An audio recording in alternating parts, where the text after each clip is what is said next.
안녕하세요. 생각의 차이에서 수학을 가르치는 수학 강사 김정민입니다. 얘들아, 바로 성덕고1 기말고사 예상문제 해설 시작하도록 할게. 첫 번째 문제 잘 풀어봤니?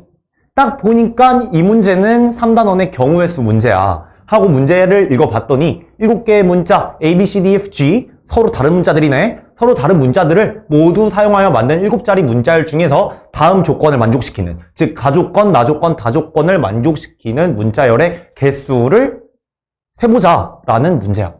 해서 문제를 봤더니 쌤이 경우의 수에서 가장 중요한 부분이 뭐라고 했지? 경우의 수 문제는 항상 액션을 어떻게 나눠주느냐가 중요하다고 했어. 해서 문제 조건대로 액션을 나눠주려고 해서 봤다? 해서 봤더니 뭐래?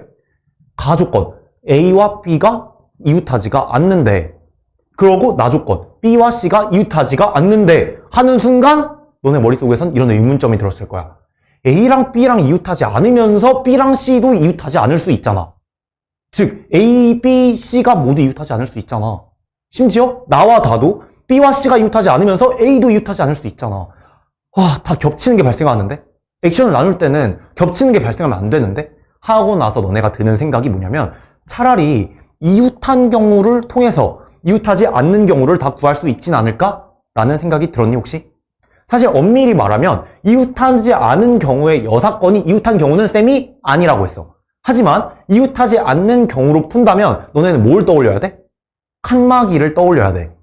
근데 각각의 경우에 대해서 칸막이를 이용해서 풀기에는 너무 문제가 복잡하겠다는 거야. 그래서 나는 이 가조건을 이렇게 바꿔볼게. A와 B를 이웃한 걸로. 그리고 2번 B와 C를 이웃한 걸로. 그리고 3번 C와 A를 이웃한 걸로 바꾸면, 조금 더 이웃한 거는 쌤이 뭐 떠올리라 그랬지? 주머니 떠올리라 그랬지? 주머니 이용한 식은 쉬우니까 이걸로 풀면 더 쉽지 않겠냐는 거야. 여기까지 오케이? 그때 우리는 어떤 생각이 들어야 되냐면, 전체 경우에 대한 계산은 좀 있다고 해보자. 에서 빼기 뭐에 대한 걸 할 거야? 1번, 2번, 3번이 되는 경우를 빼주겠다는 거야. 그러고 나서 문제를 봤더니 1번, 2번도 동시에 가능한 경우가 있니? 경우가 있어. A, B가 이웃하면서 B, C도 이웃할 수 있단 말이야. 또 2번도 B랑 C가 이웃하면서 CA가 이웃할 수도 있단 말이야. 여기까지 오케이? 즉 무슨 말이냐면, 내가 이만큼을 다 더해준 다음에 전체 경우에서 빼줄 건데 중간에 겹치는 경우가 있기 때문에 더 빼줘야 된다는 거야. 이 해당 경우에서는 더 빼줘야 된다는 거야. 그지? 우리가 이걸 포함과 배제라고 부르기로 했어. 뭘 빼줘야 되냐면 1번과 2번이 동시에 만족하는 경우, 또 2번과 3번이 동시에 만족하는 경우, 또 3번과 1번이 동시에 만족하는 경우를 빼줘야겠다 하고 보면 얘네 둘도 또 겹치는 경우가 있지 않냐는 거야. 결국 여기서 또 이 경우에 대해서 또 빼줘야 돼, 사실은. 하고 나서 봤더니 사실 얘들아, A랑 B가 이웃하면서 B가 C가 이웃한다는 건 예를 들어 이런 거야. A, B, C 또는 C, B, A. 여기까지 오케이? 근데 이러면서 3번도 만족할 수 있니? C랑 A가 이웃하려면 C랑 A랑 붙어 있어야 돼. 근데 1번, 2번 조건에 의해서 B가 가운데 껴있잖아. 1번, 2번 조건에 의해서 A, B, C 또는 C, B, A. B가 중간에 껴있으니까 3번은 자연스럽게 3개 다 만족하는 경우. 무슨 말이냐면 1번, 2번, 3번을 다 같이 만족하는 경우는 없다는 거야, 얘들아. 없다는 거야. 그지? 그래서 우리는 이 문제를 이렇게까지만 풀어주면 풀 수 있겠다라는 생각이 들어야 돼. 괜찮아? 얘들아?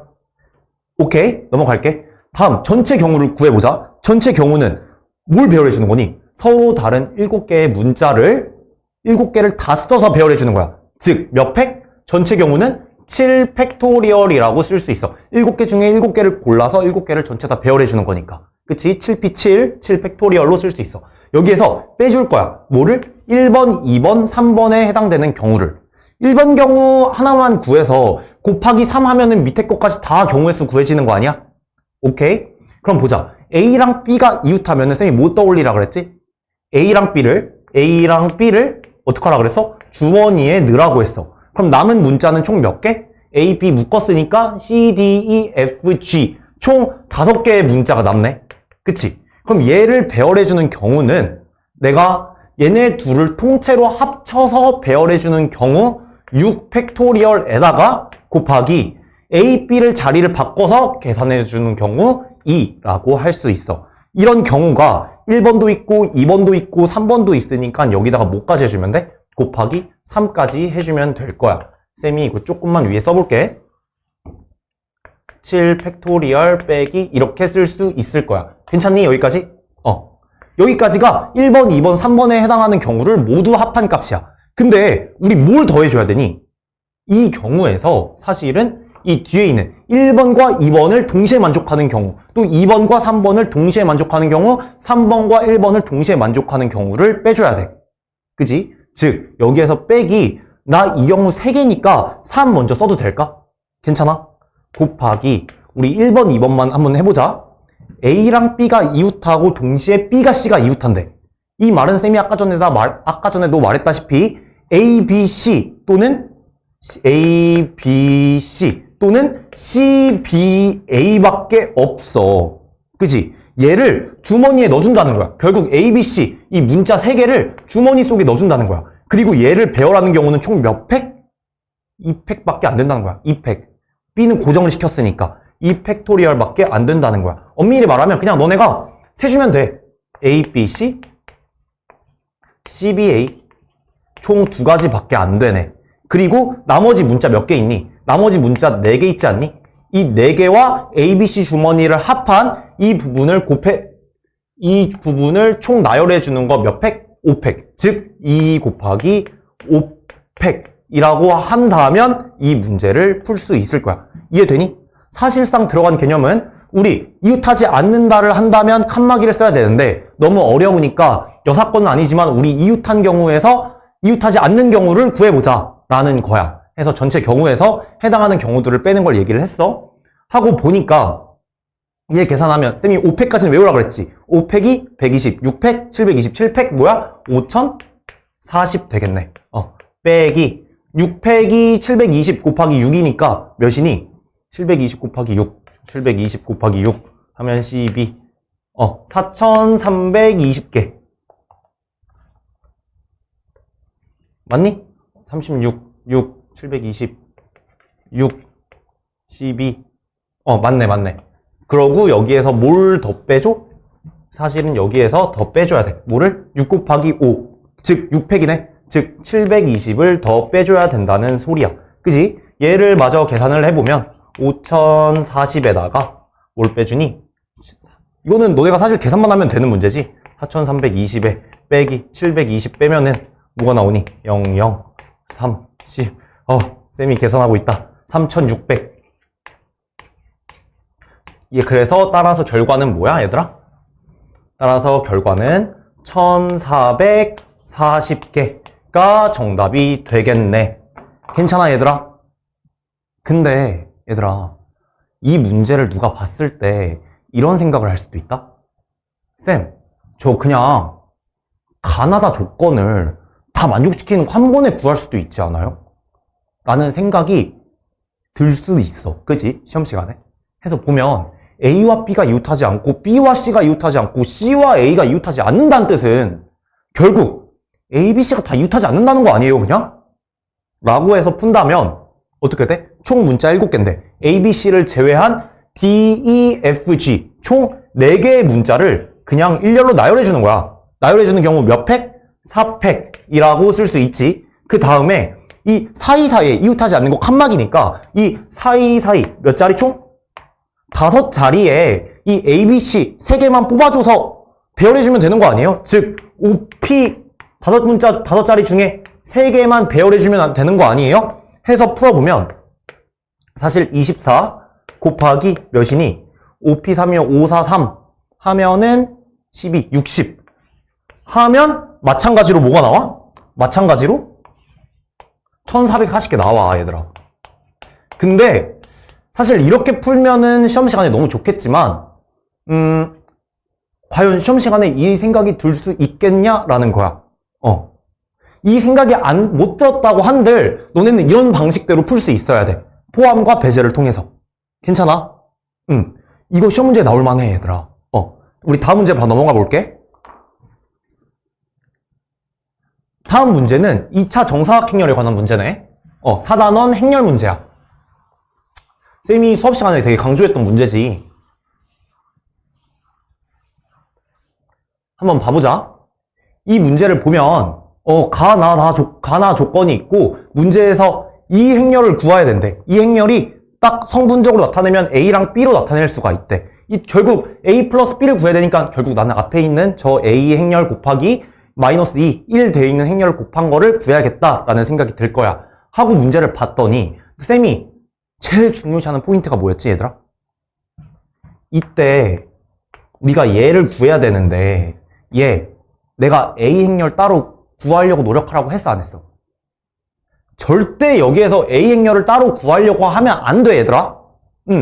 이 A 행렬 곱하기 뒤에 있는 행렬을 구하려면 얘를 통째로 구해야 돼, 통째로 항상. 그 생각을 먼저 염두에 둬야 돼. 해서 봤더니 이 모양이랑 굉장히 유사한 게 뭐야? 나 조건에 얘가 되게 비슷하지 않아? 그치? 결국 나는 여기에 양변에 A를 곱해주면 되겠다라는 생각이 들 거야. 이때 조심해야 될 점. A 행렬을 곱해줄 때 여기 앞에 곱했지? 그럼 얘네도 교환 법칙이 성립이 안 되니까 얘네도 앞에 곱해줘야 된다잉? 둘 다. 그럼 보자. 나 조건에 의해서 A 1, 0에다가 쌤 제곱 그냥 앞에 A까지 곱한 거야, A 행렬. 그러면 A 제곱 1, 0. 얘가 어떻게 바뀌어? A 마이너스 2, 1로 바뀌네. 하고 나서 문제를 보니까 내가 구하려고 했던 저 식이 여기에 있고 이 식이 이렇게 바뀌었네. 그지? 그리고 우리가 안 쓴 거 뭐야? 가조건 안 썼네. 가조건 보면 A 제곱 플러스 4A 마이너스 2 행렬은 0이니까 여기에서 A 제곱을 바꿔주고 싶지. 그러니까 A 제곱만 남겨주고 나머지 다 이항해주면 2 마이너스 4A 행렬로 바뀔 거야. 그래서 A 제곱 자리 대신에 단위 행렬 2행렬 빼기 4A 행렬을 넣어주면 어떻게 바뀌어?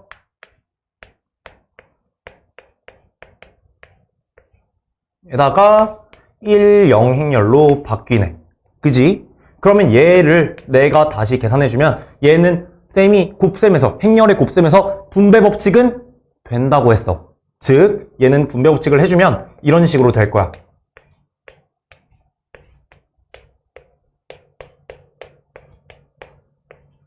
하고 보니까 쌤이 이 행렬은 뭐랑 똑같아? 숫자 1이랑 똑같지? 그래서 행렬이랑 곱했을 때 그냥 1, 0이 되고 마이너스 4까지는 하고 A 1, 0 어디 있니 얘들아? A 1, 0 나 조건에 한 번 더 있네. 나 조건에 있는 저 문제를 한번 다시 써서 얘를 마이너스 잠깐만 여기에서 4 곱하기 마이너스 2, 1 행렬로 바꿀 수 있다는 얘기야. 그지? 그럼 얘 계산해주면 어떻게 돼? 2에서 마이너스 4, 마이너스 2 곱하니까 마이너스 8 그냥 8에다가 1 곱해주니까 9에다가 해주면 마이너스 4 되네. 즉 9가 뭐다?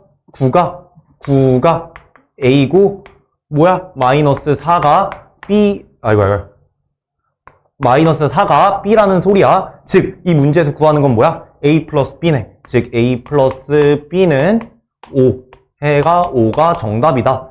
해서 푸는 문제야 얘들아. 얘들아 내가 이 문제를 왜 넣었냐면 이 문제는 되게 특이해. 우리가 보통 수학 문제를 풀 때 나 조건을 쓰면 더 이상 안 쓰는 경우가 많지. 근데 이 문제 봐봐. 처음엔 나 조건 쓰고 다음에 가 조건 쓰고 맨 마지막에 이 부분에서 보이지? 이 부분에서 나 조건을 한번 다시 썼어. 괜찮아? 나 쓰는 문제 잘 기억해야 돼? 너무 고생했어. 여기까지 기말고사 예상 문제 풀이 마치도록 할게. 수고했어.